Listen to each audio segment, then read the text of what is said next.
honestly, and I'm sure you hear this quite a bit, that your work in Mad Men was spectacular.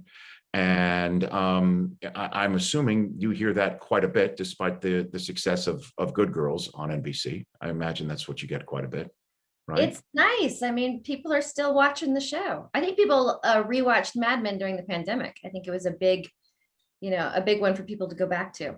Right. And so, it's funny. I can't show you, I don't have it right here, but my logo of my show is me running in a suit and tie. And I've had John Hamm on the show. He thought it was a very Don Draper sort of silhouetted look, like falling out of a building. So I do appreciate, the finer things of what your show was all about. When did you first get a script for that? When did you first have that fall into your world, Christina Hendricks?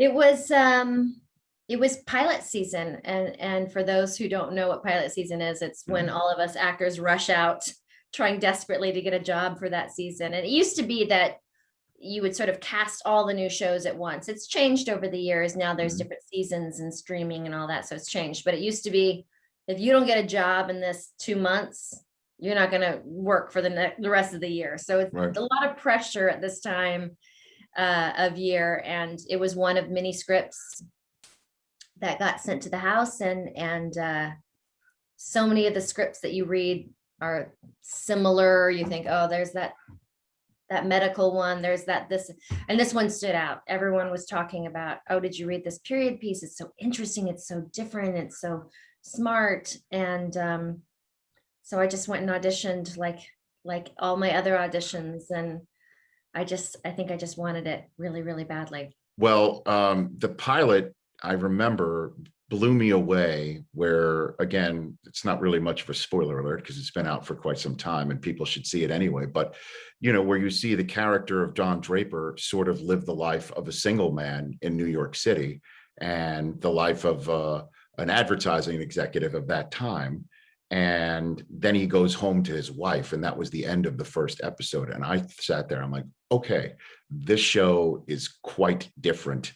And I'm wondering if you had a similar reaction, and whether your character at the time, you knew the direction that your character was going to go, or allow you as an actress to go in with your character at the time. I didn't know much at the time. And Matt will be the first to say that the Joan character was supposed to just be a recurring character that would show up every once in a while and sort of help describe exposition in the show and just help sort of move the story along.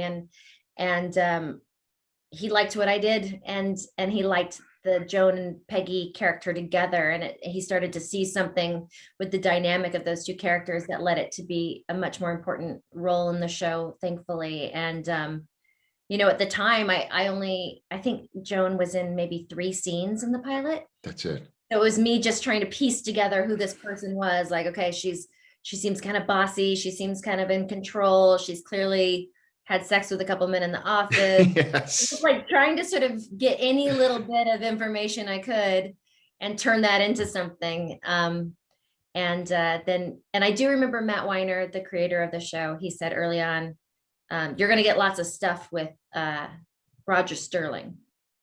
Oh, I was like, yes, because that's the one guy I know on the show, and he's really good. Because none of us knew each other, So you knew John Slattery going in? I didn't know him as a person, but I was a fan of him.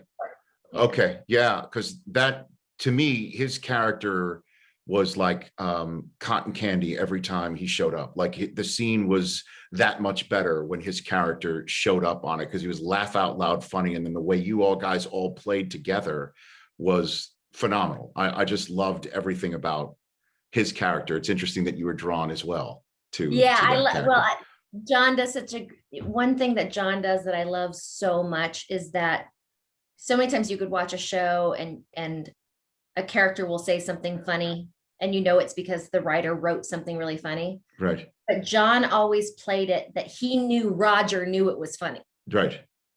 It was like, Roger has a really great sense of humor. Roger tells these great jokes. It's obviously Matt Weiner, in an office somewhere writing these very clever things.